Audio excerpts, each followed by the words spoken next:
Jesus says, I desire mercy.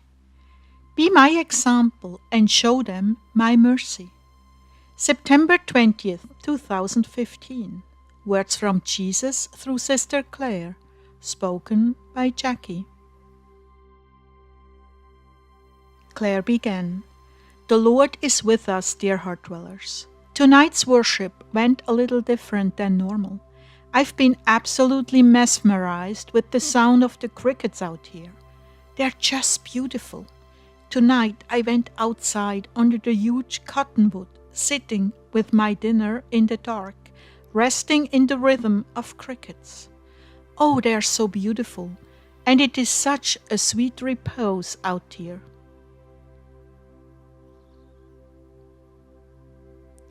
I knew the Lord was with me, so I opened the eyes of my spirit, and there you were tenderly watching me.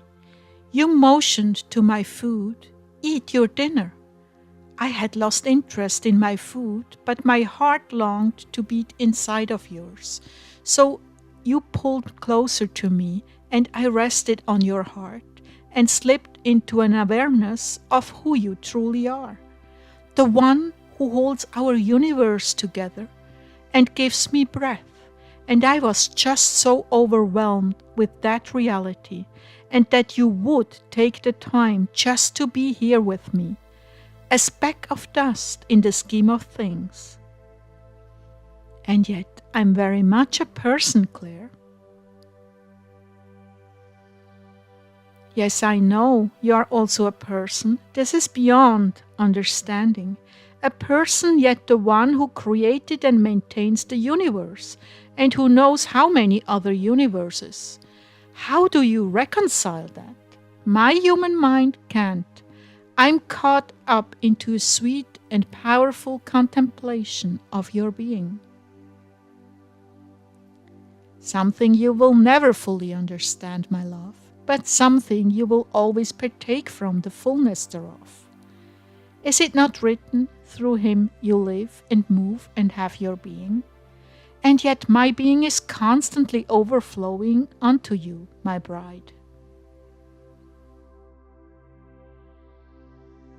Yes, indeed, my love for you all knows no boundaries, knows no end, so the flow is continuously bubbling up for all your needs. If you will come to the fountain of my mercy with your vessels empty, I shall never fail to fill them. O Lord, help me to empty my vessel. The word unfathomable was created for me. Yes, I can see nothing or no one else could ever assume that title, Lord. Lately, the thought of your judgment has been coming to mind, and it is fearful. My judgment is mitigated by my mercy. The more you practice mercy, the less you will fear judgment. I hold back my wrath, particularly and in a general way, from those who practice mercy on a daily basis. Oh, my children, how very important mercy is. Mercy is my nature, not judgment.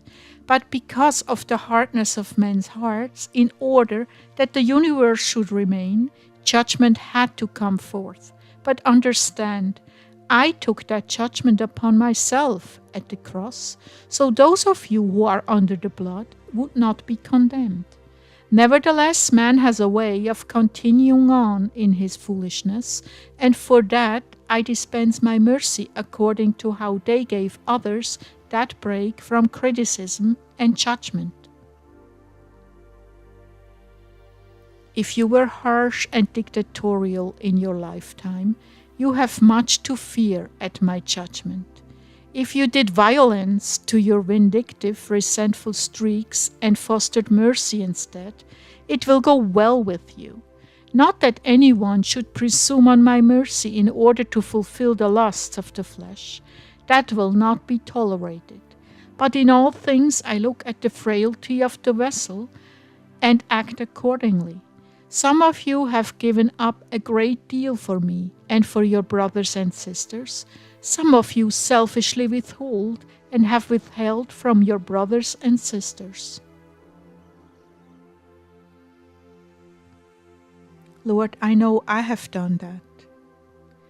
Yes, but you have learned. Nevertheless, there is more for you to learn, and more and more and more for all of you to learn about selflessness. I am waiting to see who gets the crown for their commitment to mercy. No doubt, Lord, I'll be criticized for that. Since you are God and omnipotent, you already know who gets what. But I enjoy the race. Mind you, it's not for the crown you're racing, it's for the love of me and what matters to me.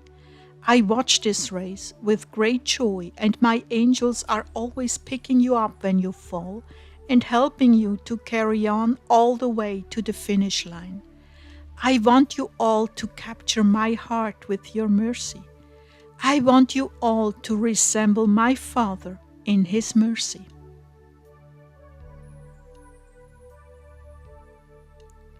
Lord, most people would take exception to that as they recall the way you commanded the Israelites to kill every man, woman, and child, and even the animals. What man sees with his intellect and what I know in my omnipotence are two entirely different things. But people don't see that, Lord. Why do you think I incarnated and died on the cross for them? To prove your true nature, to demonstrate your true love for us? Exactly. As I've told you before, you cannot see what I saw back in that day. You also cannot imagine why I take some when they are very, very young, through landslides, tsunamis, and earthquakes. There are so many sides to my mercy that you cannot fathom either. So many sides. But in contemplating the cross, you begin to get a picture of the depth of my love for every single creature. Yes, even the animals. I would much prefer to have them here with me than see them suffer on earth.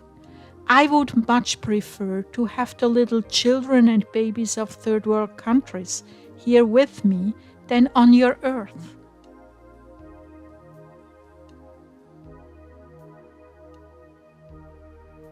I have promised much to these little ones. You see, the spirit of man has a mind too, but this mind is for the most part cut off from the soul's consciousness. So when it seems that a soul is in utter darkness, there is still that subconscious knowledge of my love for them. And on the conscious level, they go seeking it, just like you did, exploring all the alleys of the New Age, trying to discover me. But as I've told you before, certain agreements are made with the souls I send to the earth.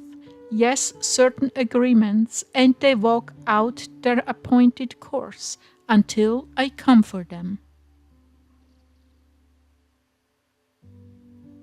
But Lord, what about the unsaved who never had a chance to know you on this earth? My ways are much higher than your ways, and my connection with the soul is much more profound than you reckon. Where the greatest loss of souls takes place is in the exercising of free will with the choice to sin. I endow men with a conscience, and I work through every single soul's conscience. This is my way of drawing them to me. And when I see that the time is right, I reveal myself.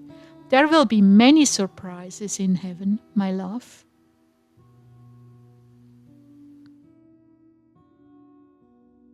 After that, I took kind of a long pause and then said, "Is there anything more you want to say, Lord?"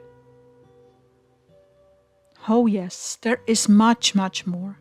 I could fill volumes with what I'd love to say to you all. But first things first. Mercy. Yes, mercy to the telemarketers. Oh no, not them. Yes, them. Mercy to the mailman. Mercy to your neighbor and your neighbor's obnoxious dogs. Mercy even to the coyotes. Mercy to those in line at the gas pumps. Mercy to those in line at the pharmacy. Mercy at the deli. Mercy for your husband when he goes around behind you, shutting windows. Mercy, mercy, mercy. So how shall this mercy take form? Without complaint, without skulls, and impatient gasps of air, waiting with a smile for an elderly person to pass by you, rather than vaulting ahead because you are in a hurry. But where the most mercy is needed is among those who hurt you and hurt you deeply. At that, many times they have no idea what they've done. Other times they don't care enough to hold their tongue. But as my ambassadors, you must rise above that carnal beast that is ready with a cutting word. Exhale it quietly and inhale my mercy in its stead. Yes, inhale my mercy, deep, deep breath of mercy. Recall the time you hurt your mother with cutting words. Recall the time you jumped in front of someone in line. Recall the time you cut someone off for the same parking place. Recall the time you cheated in a relationship. Seeing all these dark things help you to grab hold of your flesh and put it in submission to me and mete out mercy where judgment is due.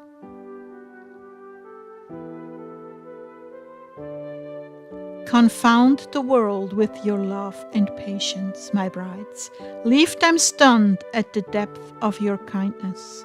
Treat them with uncommon respect when, if the truth be told, you are sizing up their necks to see if you can get both hands around it. As you cast away that ugliness, I breathe new life, new grace into your frail limbs. I too exercise mercy on you. If the world knew the depth of my love, by observing the mercy each of my people show to all, the world would no longer be enslaved in the hands of Satan. People would break free and beg to be brought into the kingdom. If they knew the healing available to them, they would stand in line with any Christians they found in the parking lot until they got prayer. I am not exaggerating here. The day will come when I will be revealed to the world through my people. They will truly have an image of me set before them. Those who were sitting on the brink of perdition because of the hatred and rejection of mankind would crawl for miles just to be healed of who they've become.